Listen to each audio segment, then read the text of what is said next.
남의 집 와서 허락도 없이 처먹, 아니 드세요? 수박 한 조각이 그렇게도 드시고 싶었어요? 그 말 한마디에 전 손에 들고 있던 수박 조각을 바닥에 떨어뜨렸습니다. 접시는 깨지지 않았지만 제 가슴은 산산조각이 나버렸어요. 그날 전 깨달았습니다. 내가 만든 집에서 난 손님도 아니고 그냥 불청객이었구나. 안녕하세요, 여러분. 이 이야기는 수박 한 조각으로 시작된 한 어머니의 자존심과 복수의 기록입니다. 72의 여성이 겪은 말도 안 되는 수치와 모욕, 그리고 통쾌한 반전. 당신의 부모 혹은 미래의 당신 이야기일 수도 있습니다. 이 영상은 실화를 바탕으로 각색된 1인 나레이션 오디오북입니다. 이 이야기가 끝날 때쯤 여러분의 가슴이 시원해질 거예요. 구독과 좋아요는 더 많은 이야기를 만드는 큰 힘이 됩니다. 이 이야기가 끝날 때쯤 분명 가슴 한 구석이 먹먹해질 거예요. 끝까지 함께 해주세요. 그럼 시작해 보겠습니다. 안녕하세요. 저는 하남시 창우동에 살고 있는 올해 72 된 이화자라고 합니다. 남편이 세상을 떠난 지는 어느덧 12년이 되어가고 지금은 단독주택에서 혼자 조용히 살고 있습니다. 사람들 말로는 혼자 사는 게 외롭고 위험하다지만 저는 오히려 괜찮습니다. 정해진 시간에 일어나 밭에 물 주고 반찬 만들고 그렇게 하루를 보냅니다. 오늘도 저는 새벽같이 일어나 감자조림, 오이소박이, 두부조림을 만들었습니다. 첫째 아들 집에 반찬을 좀 가져다 주려고요. 며느리가 요즘 많이 바쁘다기에 조금이라도 도와주고 싶었어요. 별건 아니지만 제가 해주는 집밥이 아들한테는 익숙할 테니까요. 그 애는 어릴 적부터 참 잘 먹었거든요. 도시락 싸줄 때마다 엄마 최고라고 외치던 그 애가 지금은 39이 되었네요. 하얀 비닐봉지에 반찬통을 정갈이 담고 전철 2번을 갈아타고 분당선을 따라 40분쯤 갔을까요? 신도시에 있는 아들 집에 도착했습니다. 엘리베이터에 올라 아들 집 앞에 섰습니다. 잠시 숨을 고르고 삑 도어락을 눌렀죠. 며느리한테 며칠 전 문 열어두란 얘기를 들었기에 문이 조용히 열렸습니다. 집 안에는 아무도 없는 듯 고요했습니다. 전 조심스레 들어가 신발을 벗고 부엌 쪽으로 향했죠. 식탁 위에 아기 물티슈며 분유통, 책들이 흩어져 있었지만 생활의 흔적이 오히려 반가웠어요. 냉장고에 뭐가 있나? 냉장고 문을 열었어요. 그 안엔 반쯤 잘린 수박이 랩에 쌓인 채 가지런히 놓여 있었습니다. 아, 수박이라. 며칠 전 텃밭에서 땀 흘리며 풀을 뽑다가 수박이 먹고 싶다는 생각을 했었거든요. 그날은 그저 지나쳤지만 오늘은 문득 시원한 그 단맛이 입안 가득 퍼지는 듯한 느낌이 들었습니다. 한 조각만 제 자신에게 변명을 하며 손바닥만한 조각을 조심스럽게 잘라 접시에 담고는 작게, 아주 작게 베어 물었습니다. 시원하고 달았습니다. 그 순간만큼은 참 행복했어요. 그런데 쾅! 현관문이 거칠게 열리는 소리가 들렸습니다. 그와 동시에 고무 슬리퍼를 벗는 급한 발소리. 뒤이어 익숙한 하지만 그다지 반갑지 않은 목소리가 들려왔습니다. 어머님 지금 뭐 하세요? 소름이 돋았습니다. 순간 수박이 입안에서 멈추고 턱이 굳었습니다. 아, 저 반찬 갖다 주려고 왔는데 아무도 없길래. 며느리는 저를 뚫어지게 쳐다보다가 입꼬리를 비틀며 짧게 웃었습니다. 그래도 남의 집 냉장고 함부로 여는 건 좀 아닌 거 아니에요. 그 말에 전 머릿속이 하얘졌습니다. 남의 집, 이 집 내가 전세금에 융자까지 보태서 사준 집인데 이 집을 남의 집이라니. 그냥 수박 한 조각 미안하다.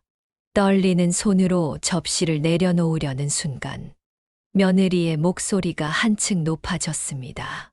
수박이 문제가 아니에요. 그냥 존재 자체가 부담이에요. 어머님은. 솔직히 말씀드리면 편하지 않아요. 이 집은 저희 공간이에요. 어머님 오시면 숨이 막힌다니까요. 그 말이 끝나자 접시가 손에서 미끄러져 챙그랑하고 바닥에 부딪혔습니다. 깨지진 않았지만 그 소리는 제 가슴 어딘가를 아주 깊숙이 쳤습니다. 현관 쪽에서 이웃집 아주머니들이 속삭이는 소리도 들렸습니다. 어머님한테 저렇게 말을 해. 요즘 애들은 정말. 하지만 아무도 문을 열지는 않았습니다. 며느리는 팔짱을 끼고 고개를 돌렸습니다. 다음부턴 연락하시고요. 냉장고에 손대지 마세요. 그 수박 협찬받은 거예요. 영상용이라. 이제야 알겠더군요. 이 집에 저는 불청객이라는 걸. 설곳 하나 없다는 걸요. 저는 아무 말 없이 고개를 끄덕이고 떨리는 손으로 반찬 봉지를 식탁 위에 올려두었습니다. 그리고 조용히 신발을 신었습니다. 다음엔 미리 연락할게. 그 말을 끝으로 조용히 문을 닫았습니다. 복도로 나와도 제 귀엔 여전히 그 말이 맴돌았습니다. 존재 자체가 부담이에요. 그 말은 제가 살아온 72해를 부정하는 소리 같았습니다. 제 아들에게서, 제 손주에게서 더 이상 저는 어머니, 할머니가 아닌 불편한 존재일 뿐이라는 현실요. 그날 집으로 돌아오는 길, 버스 유리창에 비친 제 얼굴이 참 낯설게 느껴졌습니다. 수박의 단맛은 입안에 남아있지 않았고 그저 목 안이 뜨겁고 쓰렸습니다. 집으로 돌아온 그날 밤, 전 아무 말 없이 불을 끄고 방 안에 앉아 있었습니다. TV도 안 켰고 라디오도 안 틀었어요. 방 안은 어둡고 조용했고 그 조용함 속에서 오히려 제 속은 우웅거리듯 소리를 냈습니다. 수박 한 조각 때문에 나는 모욕을 당했고 내가 사준 집에서 난 쫓겨났습니다. 가만히 벽을 짚고 일어나 천천히 서랍장을 열었습니다. 안쪽 깊숙이 숨겨둔 낡은 파일 하나를 꺼냈죠. 비닐 커버가 바스락거리는 소리를 내며 손끝에 걸렸고 그 안엔 한 장의 계약서가 들어 있었습니다. 증여계약서, 서류 한복판에 찍힌 도장과 날짜, 그리고 거기 제 이름과 제 아들의 이름, 전 재산을 정리해 이 아파트를 아들 명의로 넘기던 날. 그날은 분명 기쁜 날이었습니다. 이제 얘도 자리 잡았구나. 내가 해줄 건 다 해줬다. 그게 저의 유일한 바람이었거든요. 아무도 없이 아이 하나를 데리고 살아온 세월이 그날로 끝나고 보람으로 남을 거라고 생각했어요. 저는 29의 과부가 됐습니다. 남편이 사고로 세상을 떠났고 그때 제 손에는 갓돌 지난 아이 하나만이 남아 있었습니다. 슬퍼할 시간도 없이 시장 골목 분식집을 시작했죠. 처음엔 김밥 2줄로 시작했어요. 아줌마, 떡볶이도 팔아요? 그 손님 한마디에 떡볶이를 만들기 시작했고 어묵 국물 진짜 맛있다. 그 말에 어묵을 끓였죠. 시간이 흘러가기가 커지고 상가 건물 2칸을 임대했고 체인점이 생기고 저는 매달 수익 보고서를 받아보는 사장이 되었습니다. 그 와중에도 아이는 단 한 번도 가난하게 키우지 않았어요. 과외도 시켰고 수학여행도 보내줬고 무엇보다도 사랑을 주려고 애썼습니다. 그 애가 대학에 들어갔을 때 전 처음으로 눈물 나도록 기뻤어요. 엄마, 나 붙었어. 그 말 한마디에 주방에서 울었어요. 밥솥에 밥이 타는 줄도 몰랐습니다. 결혼할 땐 더 많은 걸 해주고 싶었죠. 적금 깨고 가게도 정리하고 분당 신도시에 새 아파트를 계약했습니다. 아이 이름으로요. 신혼집이니까 너희 명의로 해. 엄마는 그런 거 필요 없어. 그 말을 하며 입꼬리는 웃고 있었지만 제 속엔 아쉬움이 없었던 게 아닙니다. 하지만 부모란 그런 거잖아요. 자식에게 다 주고 난 그저 한켠에서 조용히 바라보면 된다고. 전 그렇게 믿었어요. 처음엔 며느리도 참 살갑게 굴었습니다. 어머님 이거 드셔보세요. 김치 담그는 법도 알려달라고 했고, 명절에도 서로 웃으며 상을 차렸어요. 그때만 해도 전, 아, 내가 참 복받았구나 생각했죠. 하지만 시간이 흐르면서 그 웃음은 점점 얇아지고 짧아지고 어느 날부턴가 어머님은 다음에 뵐게요. 그 말로 끝나버리는 일이 많아졌습니다. 제가 문 앞에 도착해서 초인종을 눌러도 멈칫거리다 받는 그 목소리엔 반가움 대신 당황이 묻어 있었습니다. 어머님 오늘은 좀 바쁜데요. 다음에는 꼭 미리 말씀 주셔야 해요. 어느 날은 아예 집 앞에서 문이 열리지 않았습니다. 제가 반찬 바구니 들고 멀뚱히 서 있으니 휴대폰이 울렸습니다. 어머님 죄송한데 앞으로는 꼭 연락 주시고 오세요. 좀 불편하네요. 솔직히 말씀드리면 그때 전 웃으며 말했습니다. 그래, 미리 연락하지. 미안해. 하지만 전화를 끊고 나서 그 자리에서 한참을 움직이지 못했습니다. 손에 들고 있던 반찬은 식고 제 손끝은 얼어붙은 것처럼 떨리고 있었습니다. 이 집의 주인은 누굴까? 내가 피땀 흘려 일하고 하나뿐인 아이 위해 모든 걸 바치며 겨우겨우 마련한 이 집. 그 안에서 나는 냉장고 문 하나 열지 못하는 사람이 되어 있었습니다. 며느리의 말이 자꾸 떠올랐습니다. 이 집은 저희 공간이에요. 존재 자체가 부담이에요. 그런 말, 처음엔 못 들은 척 하려 했습니다. 하지만 어느새 그 말이 제 심장 밑바닥 어딘가를 꼭 붙잡고 계속 속삭이는 듯 했어요. 넌 여기 있을 자격이 없어. 넌 그저 지나가는 손님일 뿐이야. 전 다시 침대에 누웠습니다. 머리맡에 둔 계약서 폴더를 꼭 쥐고서요. 눈을 감았지만 잠은 오지 않았습니다. 새벽 3시가 넘도록요. 바람에 창문이 톡하고 울릴 때마다 제 속에서 무언가 깨져내리는 소리가 났습니다. 그날 밤, 전 처음으로 되돌리고 싶다는 생각을 했습니다.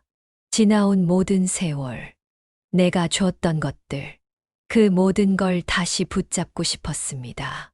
그날은 손주 생일이었습니다. 6살. 벌써 그렇게 컸더라고요. 작년까지만 해도 제 무릎에 앉아 할미 생일 선물 뭐 줘? 하며 뺨을 부비던 아이였는데 올해는 전화를 걸어도 안 받더라고요. 아니, 아들 핸드폰에 전화를 해도 받는 건 늘 며느리였습니다. 그래도 생일이잖아요. 아이 생일만은 그냥 넘기고 싶지 않았습니다. 며칠 전부터 미리 준비했어요. 제가 직접 짠 스웨터, 그리고 작은 레고 장난감 세트. 집 앞 문구점에서 고심 끝에 고른 선물이었죠. 사실 비싼 건 아니지만 제 마음을 담아 작은 리본까지 매달았습니다. 그날도 새벽에 일어나 손수 만든 미역국과 고기 반찬을 바구니에 담그고 버스를 2번, 지하철 1번 갈아타며 신도시 아파트 단지에 도착했습니다. 엘리베이터 앞에 서니 마음이 괜히 덜컥 내려앉더군요. 지난번 일이 떠올라서요. 이번엔 생일인데 설마 스스로를 다독이며 초인종을 눌렀습니다. 띵동. 기다렸습니다. 한참을요. 문은 열리지 않았습니다. 그런데 그때 엘리베이터 문이 팅하며 열렸고 그 안에서 며느리가 나오고 있었습니다. 하이힐에 검은 원피스 차림, 양손에 쇼핑백을 들고 바쁘게 걸어오던 며느리는 문 앞에 서 있는 저를 보자마자 걸음을 멈췄습니다. 어머님? 순간 정적이 흘렀습니다. 손주 생일이잖아. 미역국 끓여왔어. 선물도. 전 웃으며 말을 건넸지만 며느리의 표정은 차가웠습니다. 눈빛은 싸늘했고 입꼬리는 내려가 있었고 그 눈으로 저를 위아래로 훑더니 딱 잘라 말했습니다. 그런 거 필요 없어요. 그 말에 심장이 쿵 내려앉았습니다. 순간 멍해졌습니다. 아니, 난 그냥 축하해 주려고. 어머님은요? 그녀는 쇼핑백을 툭 내려놓더니 사람들이 지나가는 와중에도 거리낌 없이 목소리를 높였습니다. 존재가 부담이에요. 아니, 솔직히 말씀드리면 괴로워요. 아니죠. 존재 자체가 너무 부담스러워요. 제발 눈치 좀 보세요. 그냥 오지 마세요. 연락도 없이 오지 말라고 말씀드렸잖아요. 주변에서 발걸음이 멈췄습니다.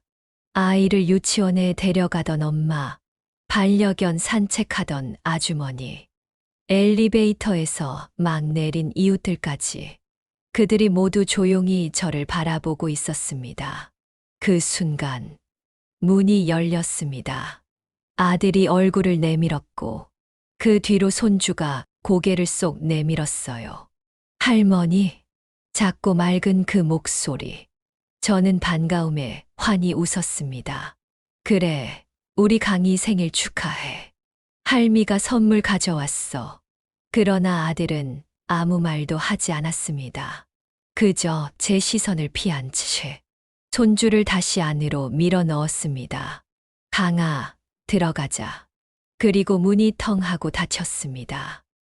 그날 저는 문 앞에 서서 정말 한 발짝도 움직이지 못했습니다. 이 집에 올 자격 없어요, 어머님. 며느리는 결정타를 날리듯 말했습니다. 수박 한 조각도 허락받고 드세요. 여긴 어머님 집 아니에요. 그 말이 떨어지던 순간 바구니 손잡이가 제 손에서 스르륵 빠졌습니다. 바닥에 부딪힌 그 소리는 작았지만 제 가슴 속에서는 천둥처럼 울렸습니다. 머리가 띵하고 입이 바싹 말랐습니다. 저는 고개를 숙이고 바구니를 집어들었습니다. 선물 포장지의 리본이 살짝 풀려 바람에 흔들렸습니다. 그리고 조용히 돌아섰습니다. 엘리베이터 앞에서 손주가 문틈 사이로 살짝 고개를 내밀었습니다. 하지만 저와 눈이 마주치자 고개를 푹 숙이고 안으로 숨어버렸습니다. 그 뒷모습이 왜 그렇게 아프게 느껴졌는지 모르겠습니다. 단지 밖으로 나와 벤치에 앉았습니다. 햇살은 따뜻했지만 속은 서늘했습니다. 등줄기를 따라 한기가 올라오고 손끝이 떨렸습니다. 사람들의 시선이 따갑게 느껴졌습니다.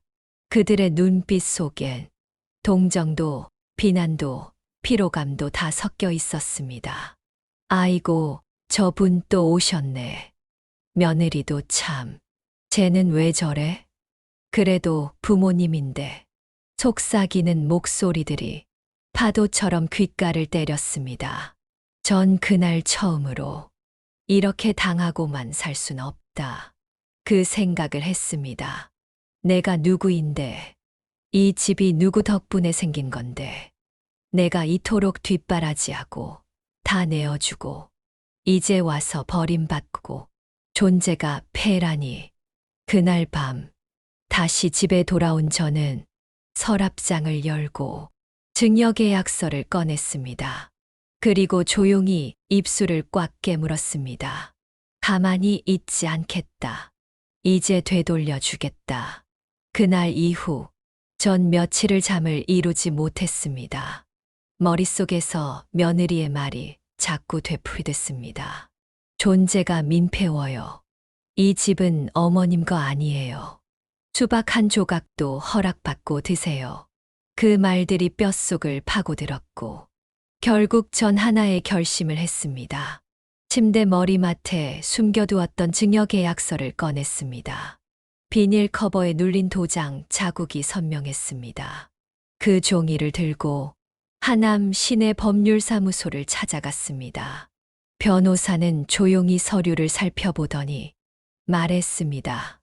이건 취소가 가능합니다. 정황상 증여 후에 어머님께 불이익이 발생했고 상대방의 배신이나 부양 거절이 입증된다면 법적으로 충분히 다툴 수 있습니다. 전 그의 말에 고개를 끄덕이며 말했습니다. 다툴 생각은 없습니다. 그냥 돌려받고 싶습니다. 제가 지은 집이니까요. 며칠 후 변호사와 함께 등기소를 방문했고 소유권 이전 신청 철회 요청서를 접수했습니다. 다행히 아직 완전한 명의 이전이 아니었기에 법적으로 문제가 없었습니다. 이후 전 그 아파트를 매물로 내놓았습니다. 지역 부동산 중개업자에게 속전속결로 팔아달라고 요청했죠. 싸게라도 괜찮으니 마음 정리하고 떠나고 싶다는 말과 함께요. 그리고 며칠 뒤 그 일이 벌어졌습니다. 그날은 맑은 봄날이었습니다. 점심 무렵 중개업자가 아들 부부에게 전화를 했답니다. 이번 주 내로 집 비워주셔야겠습니다. 매수인이 계약금 넣었고요. 소유주께서 매매에 동의하셨습니다.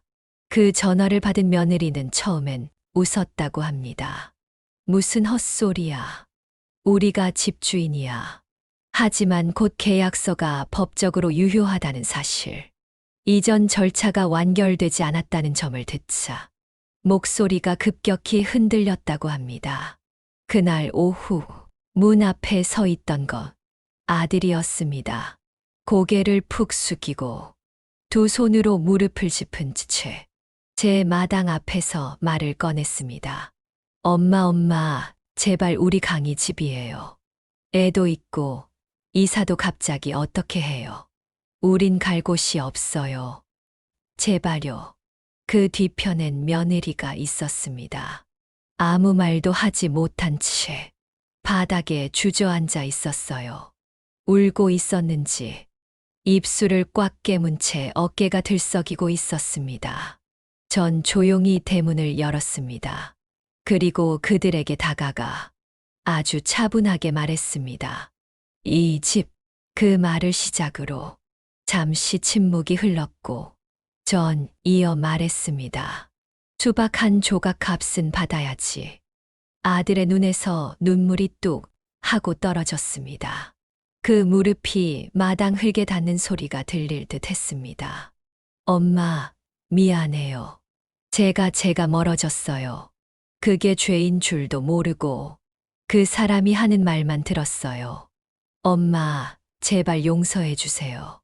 며느리는 그제야 입을 열었습니다. 어머님, 제가 잘못했어요. 정말 죄송해요. 그땐 제가 너무 어렸고 몰랐어요. 어머님 마음을. 하지만 그 말이 제 귀에 닿지 않았습니다. 사랑으로 준 집, 그 보답이 모욕이었으니까요. 온 정성으로 다 내어준 자식에게 내가 받은 건 존재 자체가 부담이라는 한마디였으니까요. 전 그들에게 등을 돌리고 다시 집 안으로 들어갔습니다. 조용히 문을 닫으며 속삭였습니다. 다시는 그 집에 가지 않을 겁니다. 그날 밤, 전 혼자 된 집 안거실에 앉아 오랜만에 TV를 켰습니다. 그러다 무심코 리모컨을 내려놓고 창밖을 바라보았습니다. 도시의 야경은 멀리 있었지만 제 앞에 하남들녘은 고요하고 평화로웠습니다. 그 평화 속에서 가슴 한구석이 조금은 시원하면서도 왠지 모를 씁쓸함이 몰려왔습니다. 통쾌했지만 슬펐습니다. 이걸 위해 내가 살아온 걸까? 이런 결말이 내 노년의 선물일까?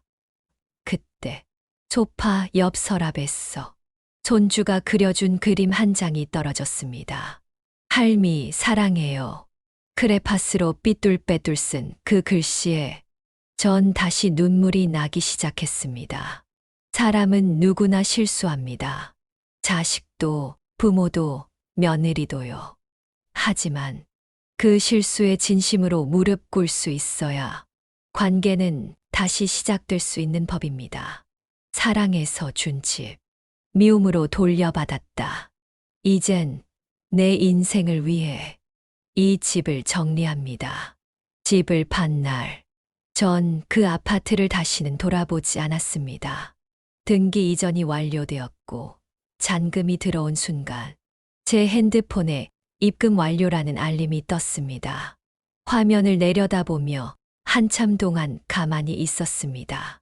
그 금액은 제가 젊은 시절 분식집을 하며 모았던 그 모든 피땀의 증거였고 그 집은 제 청춘의 상징이었습니다.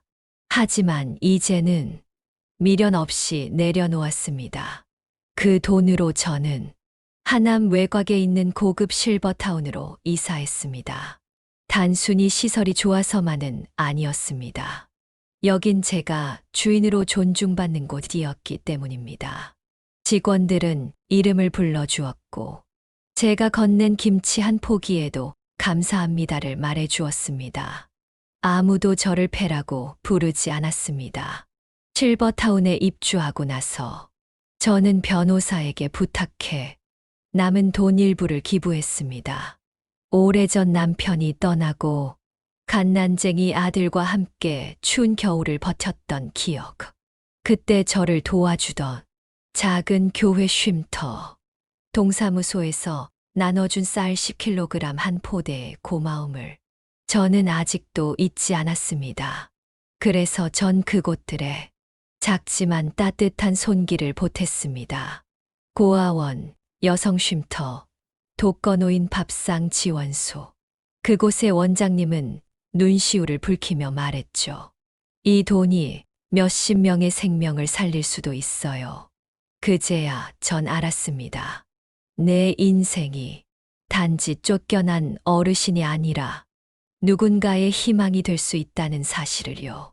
시간이 흘러 그 아이, 제 손주에게서 편지가 도착했습니다. 글씨는 삐뚤빼뚤했지만 진심이 느껴졌습니다. 할머니, 보고 싶어요. 제가 그때는 너무 어려서 잘못했어요. 할머니랑 수박 먹고 싶어요. 그 편지를 들고 전 한참을 울었습니다. 그리고 며칠 뒤 작은 키에 모자를 눌러 쓴 아이가 실버타운 입구에 서 있었습니다. 할머니,